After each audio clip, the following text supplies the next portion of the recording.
읽고 말하고 생각하고 읽으면 달라집니다. 감성 인사이드 채널 최고의 페이지. 안녕하세요. 반갑습니다. 예, 소개하겠습니다. 안녕하세요. 저는 책을 쓰고 강의를 하고 있는 소통과 공감 대표 유경철입니다. 네, 안녕하세요. 기업에서 강의와 그리고 심리 상담을 하고 있는 마음통연구소의 소장 백선영입니다. 네, 안녕하세요. 기업에서 강의와 컨설팅을 하고 있는 이병헌입니다. 만나서 반갑습니다. 네, 반갑습니다. 반갑습니다. 네. 반갑습니다. 네, 오늘 책 어떤 책이지? 약간 독특함이 느껴져 있는 책입니다. 네, 오늘 책은 제가 추천드렸고요. 책 제목은 넥스트 그린 레볼루션입니다. 와, 뭔가 다음을 준비해야 될 것 같은 책의 이름이에요. 네, 그래서 그린이 들어갔네요. 녹색 혁명이라고 생각하시면 돼요. 되게 없어 보이죠? 근데 영어로 하니까 있어 보이죠? 아, 그린 레볼루션. 그러네요. 책 제목이 만약에 녹색 녹색 혁명이 어머니의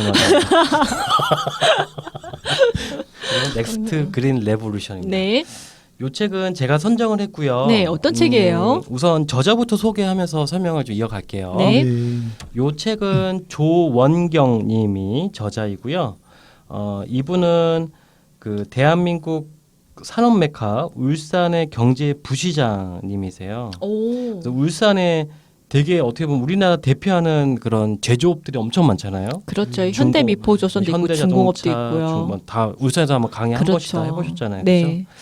그래서 이 저자님은 연대에서 공학박사제 취득하셨고 계속 그 기획재정부에서 일을 하셨어요. 오. 쭉 하시면서 그 뭐 G20 국제금융 뭐 체제실무그룹 공동의장 굵직굵직한 그런 국제 협상 테이블에서 주요 역할을 하면서 어떤 기업에 대한 식견을 보여줬고요. 이번에는 최근에 좀 화두가 되고 있는 어떤 ESG라고 네. 하죠. 이 ESG, 그러니까 어떤 거의 약자죠? ESG요. 네.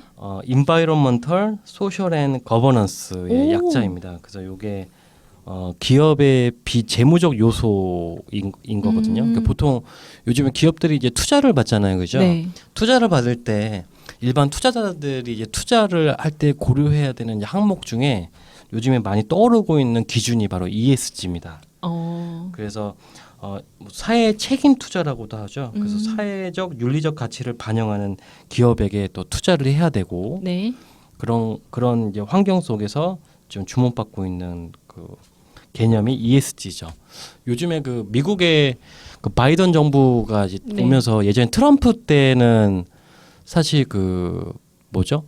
파리 협약 이런 거 이제 그런 거잖아요. 기후 협약인 거잖아요. 예전에 교토 의정서 때 일본에서 그 이제 환경에 대한 이슈가 생기면서 전 세계 이제 그 대다수의 나라들이 이제 교토에 모여서 뭐 교토 의정서 체결하고 했잖아요. 네. 근데 그게 거의 유야무야 돼요. 왜냐하면 구속력이 별로 없었기 때문에 그리고 좀 현실적인 부분 때문에 그래서 이제 좀 이제 환경이 계속해서 뭐 남극의 빙하가 무너진다, 뭐 녹아내린다, 막 이런 이슈가 생기니까 파리에서 그 기후 협약 체결을 다시 하게 되죠. 그래서 그 당시에 이제 미국을 포함해서 유럽 다양한 이제 어떻게 보면 세계를 또 주름 잡는 그 큰 나라들이 이제 모여서 협약을 체결했는데 언제까지 탄소 배출을 얼마까지 줄이겠다 뭐 이런 것들이 주요 내용이었거든요. 구체적인 내용은. 근데 이제 미국 같은 경우에는 특히 제가 기억하는 바로는 이제 트럼프 정부 때 이거를 이제 탈퇴하게 돼요. 제가 아는 기준으로. 맞아요. 탈퇴했어요. 네. 네. 탈퇴하면서 다른 나라들도 탈퇴하거든요. 그러니까 어떻게 보면 글로벌하게 지금 어떻게 보면 오존층이 파괴되고 있고 남극의 빙하가 녹아내리면서 해수면이 점점 올라가고 있잖아요.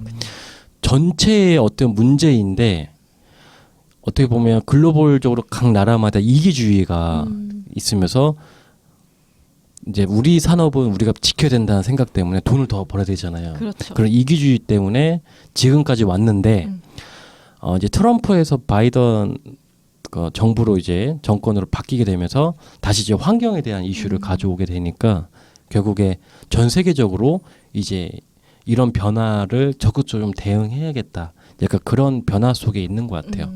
그래서 많은 회사, 우리나라에 있는 기업들도 당연히 이제 강력하게 이제 규제가 될 거 아니에요. 그렇죠. 탄소를 많이 배출하는 회사들은, 나라들은. 그렇죠. 그 우리나라도 어떻게 보면 그런 페널티적인 그런 것들을 미리 좀 사전에 예방하기 위해서 체질을 개선해야 되는 거잖아요. 네. 공장들이 기존에 석탄이나 기름 떼 가지고 물건을 만들었을 텐데 네, 네. 그 구조를 빨리 이제 바꿔야 되는 시점에 지금 오게 된 거죠. 진짜 우리 요즘에 그 온난화라고 해서 지금 보면은 막 더울 때 엄청 덥고 네네. 추울 때 춥잖아요. 맞아요. 사실 그 환경 변화가 다 연결돼 있거든요. 맞아요. 그렇죠. 뭐 제가 최근에 뉴스를 보니까 2030년인가 40년에 부산 이 앞바다가 잠긴다는 얘기가 있어요. 왜냐면 그러니까요. 온난화 때문에. 네, 네. 왜냐면 북극이나 남극에 있는 얼음이 녹고 있잖아요. 그러니까 해수면이 높아질 거 아니에요. 그래서 그러면 부산 걱정되는 게 부산 앞에 있는 그 센텀에 있는 고층 빌딩들을 어떡하냐 걱정되는데 뭐 그런 일이 일어날지 않을지 모르겠지만 예측을 하는 건데 어쨌든 요즘에 환경에 대해서 굉장히 많은 이슈가 있는 건 사실이고. 전 그 생각 하고 있어요. 이 부동산에 큰 영향 줄 겁니다, 이거. 그럼 어떻게? 그쪽에 부동산 빼셔야 돼요. 아 받았죠? 예, 저는 그렇게 부산 생각해요. 쪽? 갑자기 이 얘기가 나와서 그런데 네. 거기 몇십억이던데요? 거기 그러니까요. 앞에 있는 그 고층 네. 제니스 이런 거 있잖아요. 네. 바로 그 네. 광안대교 보이는 네. 해운대가 네. 보이는. 거기 그러면 저기 LCT는 어때요? 해운대 앞에 있는 100층짜리 건물 제가 최근에 갔다 왔는데 엄청나더라고요. 제 생각엔 부산 좀 위험한 것 같아요. 음. 그때 거제 이런 데 있죠. 요즘에 그러니까 딜레마일 거예요. 아마 지금 되게 여러모로 지금 더 밀접한 우리는 솔직히 남의 일처럼 좀 느껴지지만 그쪽에 사시는 분들이나 그쪽에서 사업을 하시는 분들도 해수면은 여태까지 고려하지 않았던 요소인데 그래서 뉴욕은 이렇게 계획하고 있대요. 어떻게면 뉴욕도 섬이잖아요. 뉴욕 맨하튼. 그래서 벽을 친대요. 그러니까 해안가에다가 방파제. 높은 벽을 둘레를 치는 거예요. 그러니까 그렇게 지금 계획을 하고 있더라고요. 뉴스 보니까. 그래서 저도 깜짝 놀랐어요. 나중에 몇십 년 뒤에 뉴욕을 가면 바다를 볼 수 있겠죠. 위에서. 근데 그렇죠. 벽에 쳐져 있는 맨하튼이 될 수 있지 않을까라는 생각이 들기도 하네요. 근데 또 그냥 잘은 모르겠는데 벽을 치면 벽을 다 두르는 게 아니기 때문에 다 두르겠죠. 우리나라도요? 우리나라? 거기는 섬인데 우리나라 같은 경우는 도시만 두르겠죠. 예를 들어서 뭐 그냥 일반 해안가까지 두를 필요는 없죠. 왜냐하면 거기는 그냥 이런 어촌이라고 하면 근데 거기는 뭐 이사 가면 되니까. 근데 이제 도시 부산이나 뭐 울산이나 바다 앞에 이렇게 있는 거기만 치면 되지 않을까요? 그 약간 풍선 효과처럼 그러면 그렇게 물을 막으면 그 옆쪽으로 물이 더 높아지지 않을까요? 풍선 효과처럼. 뭐 그럴 수도 이게 있죠. 단순한 문제가 아닐 것 같아서. 그렇긴 하겠네요. 뭐 그쵸. 조금 더 그러면 이제 전문가들이 고민하겠죠. 뭐 저희는 네네. 전문가는 아니니까. 우리 일반적인 서민도 좀 부동산만 해도 좀 이런 영향이 있는데 그렇죠. 그쪽에 공장이나 이런 거 있는 회사들은 또 골치 아프겠죠. 지금 아마 여러 가지 고민하고. 그러니까. 근데 그게 문제가 아닙니다. 지금 그게 문제가 아니에요. 해수면이 탄소가 문제입니다. 지금. 탄소 요 탄소 배출권. 이게 그린 레볼루션이 이제 그 음. 녹색이잖아요. 네. 탄소가 지금 탄소세라는 곳이 들어보셨나요? 탄소세? 왜? 탄소세가 이제 그런 공장에서 이제 어떤 물건을 만들면 탄소가 발생이 되잖아요. 그렇죠. 그러면 탄소가 발생되는 것들을 이렇게 이제 가격으로 매겨서 프라이싱하는 걸 지금 하고 있대요. 맞아요. 그래서 이제는 공장을 돌려서 이런 태블릿이 하나 만들어지게 되면 여기에 탄소세가 부과가 되는 겁니다. 근데 이게 생각보다 세요. 그래서 어떻게 보면 경쟁력에 영향을 줄 정도로 세게 먹히기 때문에 지금 많은 그런 회사들이 그걸 증명해내야 돼요. 우리 회사가 이 태블릿을 만드는 거 공정은 탄소가 아예 탄소 중립이라고 하거든요. 그 탄소 제로가 아니라 탄소 중립이라고 표현을 쓰더라고요. 네. 탄소가 발생되지 않는다는 것을 증명해야 그렇죠. 돼요. 네. 그래 돈을 안 내죠. 그래야 세금을 부과. 맞아요. 근데 그게 가능할까요? 과연? 지금 현재? 저 궁금한 게 하나 있는데 그러면 지금 현재 뭐 포스코라든가 철강 기업은 탄소를 굉장히 많이 배출하고 있는 그렇죠, 회사잖아요. 그렇죠. 그럼 그런 뭐 포스코라든가 중공업은 어떻게 계획을 좀 하고 있는 거예요? 요 책에서 보고 제가 추론이랑 좀 섞어서 그냥 얘기를 하면 지금 그런 제철 종합 제철소에서 쇠를 녹일 때 일정 이상의 온도를 올려야지 쇠가 철강석이 녹는 거잖아요. 이제 쇠를 만드는 건데 그렇죠. 기존에는 화석 연료를 써서 열을 가했단 말이죠. 근데 제가 알기로는 그 밀이라고 하는데 제철 밀이라고 하는데 스틸 밀이라고 하는데 요즘에는 어떤 기법이 있냐면 전기로 열을 내는 그렇죠. 그 공법이 사실은 그 지금 그 스틸도 종류가 되게 많잖아요. 네. 근데 화석연료로 써서 만들 수 있는 철의 종류와 그다음에 전기로 써서 만드는 철의 종류가 달라요. 그러니까 전기로 써서 만드는 철은 품질이 조금 조악합니다. 제가 알기로는 아는 상식으로는. 그래서 현재 그 보통 이런 전기로 만드는 철들은 마이너급의 제초소들이 이런 것들을 하고 있고요. 제가 알기로 포스코는 거의 글로벌한 거기 때문에 화석연료로 고품질의 철을 좀 만들고 있어요. 지금 현재 이렇게 양분되어 있는데 네. 여기에 지금 변수로 지금 탄소라는 탄소세가 이제 부과가 되기 시작하면 아마 전기로 제가 하겠죠. 포스코 직원은 아니지만 아마 이렇게 좀 체제를 좀 그렇죠. 전기로 네. 돌아가는 것들을 아마 하고 있을 겁니다. 그러면은 전 또 궁금한 게 굉장히 많은 그 석탄을 부어서 지금 만들고 있는 네, 거잖아요. 네, 네. 포스코 같은 경우 기업 자체가. 그러면 전기라든가 수소 에너지를 통해서 무엇인가의 제품을 생산해낸다면 그럼 또다시 전기와 수소는 뭐 다른 부작용이 없나요? 환경에? 전혀 없나요? 전기 같은 경우는 어쨌든 간에 탄소가 배출이 안 되기 때문에 네. 우선은 그런 데서는 안전한 것 같아요. 그리고 전기차가 같은 네. 경우 근데 탄소가 발생은 되진 않는데 네. 혹시 또 다른 문제가 발생되지 당연히 않는지 문제가 있죠. 그러니까요. 있겠죠. 환경적인 오염에. 왜냐면요. 네. 최근에 뉴스 보셨는데 아시겠지만 우리나라 지금 그 전기량이 거의 맥스가 와가지고 그쵸. 끊긴다는 얘기 있었거든요. 네. 그러니까 전기 발전의 용량이 한계인 거죠. 원자력 발전은 지금 가동 중단하니까 그렇죠. 전기 발전량이 한계가 있어요. 근데 요 상황에서 만약에 전기 자동차나 이런 것들이 아직은 보편화가 안 되는데 전기에 대한 수요가 확 늘어나게 되면 화석을 쓰지 못하니까 이거 엄청난 큰 이슈가 될 거라고 그쵸. 요 책에서 나오고 있어요. 풍력이나 수력 같은 걸 도하려고 하겠죠. 어찌됐든 지금 보면은 탄소 배출을 막기 위해서 전기를 사용하고 있는데 결국엔 그 전기도 지금 준비되지 않은 채 만약에 시작을 하면 그것 그렇죠. 또한 문제가 맞아요, 일으켜지겠다라는 맞아요. 거죠. 이렇게 연결고리가 되어 있을 것 같아요. 네. 제가 우리 최고의 페이지 한번 하고 싶은 네네. 게 있는데 해서 해볼까요? 최고의 페이지 읽어드릴게요. 테슬라는 2020년 7억 2,100만 달러의 순이익을 기록했다. 일론 머스크의 전기차가 처음으로 순이익을 낼 수 있게 한 1등 공식은 무엇일까? 바로 탄소 배출권이다. 테슬라가 받은 16억 달러의 규제 크레딧, 신용이죠. 이 없었다면 테슬라는 2020년에도 손실을 기록했을 것이다. 테슬라가 판매하는 전기차는 온실가스 배출이 없기 때문에 여기서 생기는 크레딧을 내연 기관차 업체들에게 판매할 수가 있다. 지금까지 본업인 자동차 판매 부분에서는 적자를 기록해도 부업에서 흑자를 기록해 수입을 얻는 구조가 상당히 지속되어 왔다. 테슬라의 탄소 배출권 거래는 자동차의 탄소 배출권 규제가 강력한 유럽이나 미국의 캘리포니아를 비롯한 여러 주에서 주로 이루어진다. 미국 상당수의 주는 자동차 회사들이 2025년까지 배기가스 배출이 제로인 차량을 일정 비율 판매할 것을 요구한다. 만약 그렇게 할 수 없다면 자동차 회사들은 전기차를 독점적으로 판매하는 테슬라 같은 다른 자동차 회사로부터 규제 크레딧을 구입해야 한다. 보세요. 그러니까 테슬라가 사실은 이익을 낸 건 그 자동차 판매로 이익을 낸 게 아니라 이 탄소 배출권에 대한 규제 크레딧을 판 거예요. 그쵸. 기존에 있는 회사들한테, 자동차 회사들한테. 그렇죠. 대단하지 않습니까? 근데 사실 그것도 대단하긴 한데 그러니까 저는 수익을 이렇게 많이 내가지고 어떻게 냈지 생각했더니 아직은 그 테슬라가 투자 단계이기도 하고 뭐 많은 차를 배출하고 있지만 사실 생산량이 그렇게 많지가 않거든요. 이거 보면서 약간 우리가 전기차로 갈 수밖에 없다는 이 생각이 드는 게 기본적으로 우리나라도 지금 엄청나게 현대기아차도 전기차 지금 내고 있잖아요. 근데 사실 가봐서 알겠지. 저는 가봤거든요. 네네. 살 수가 없어요.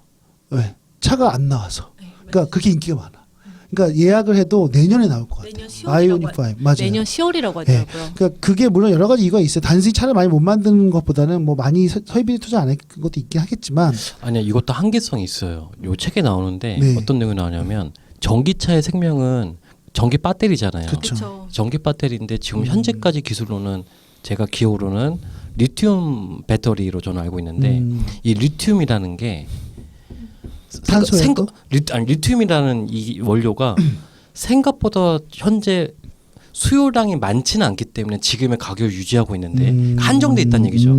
근데 만약 전기차가 전 세계적으로 보편화가 되면 모든 차에 리튬 배터리를 넣으려고 할 거 아니에요. 그쵸. 수요가 폭증한단 말이죠. 그렇죠. 그럼 리튬의 생산량이 한정이 돼 있을 텐데 가격이 어떻게 될까요? 올라가겠죠. 폭등되겠죠. 그래서 전기차도 여러 가지 변수를 좀 고려해봐야 된다. 그럼 지금 빠이셔야 되나? 그러니까 폭등하기 전에. 보편화되는 것이 속도가 아마 좀 있을 수 있고요. 아마도 제 예상에는 2년이나 3년 뒤가 되면 리튬 배터리가 아니라 다른 배터리가 아마 있을 거예요. 그럴 수도 있을 것 개발이 같아요. 됐을 거예요. 맞아요. 그러겠죠. 맞아요. 사실 근데 이건 복잡한 이슈들이 있는데 이해관계가 있잖아요. 왜냐하면 사실 이 전기차를 사실 많이 생산을 못 하겠습니까? 저 같으면 할 수 있을 것 같아요. 다 바꾸면 되거든요. 근데 바꾸면 어떻게 됩니까? 2차, 3차 벤더들 다 무너지죠. 왜냐하면 부품이 줄어들면서 기존에 있던 내연기관을 만들던 그런 벤더들 다 망하고요. 내연기관은 어차피 망하게 돼 있어요. 그쵸. 지금 다 체제 개선하고 있고요. 이거 주유소. 못하는 회사는 다 망할 그쵸. 겁니다. 정유회사 어떻게 해요?